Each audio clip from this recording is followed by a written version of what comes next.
In today's video, I am going to teach you how to cancel Adobe Sign agreement.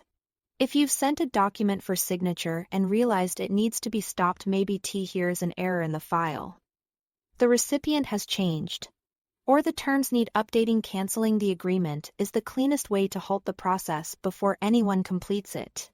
I'll walk you through the exact clicks, explain what you are seeing, and share a few tips so you feel confident every step of the way. Start by signing in to your Adobe Sign account using a web browser. This ensures you have access to your dashboard and the most up-to-date view of your agreements. Once you are in, look toward the top or main navigation and click Documents. This is your central place for tracking everything you've sent, received, or have in motion.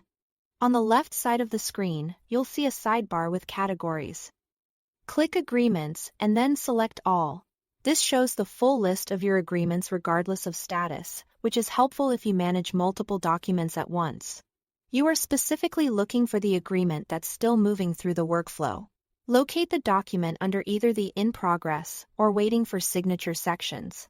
In Progress typically means the agreement is active and may be circulating between recipients. Waiting for Signature usually indicates it's sitting with someone who hasn't signed yet. Finding it in one of these sections confirms it can still be canceled before completion. Click the document to open its details page. On the right-hand side, you'll see a menu or action panel with options related to managing the agreement. Select Cancel. This doesn't immediately finalize anything. It simply opens the confirmation step so you can review and commit your choice.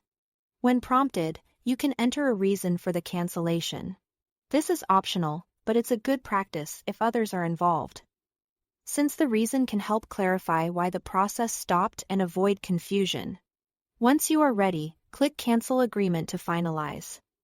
After you confirm, the agreement status will update, and the signing process will no longer proceed. This helps keep your records accurate and prevents anyone from signing a document you no longer intend to use. That's it. Thanks for watching.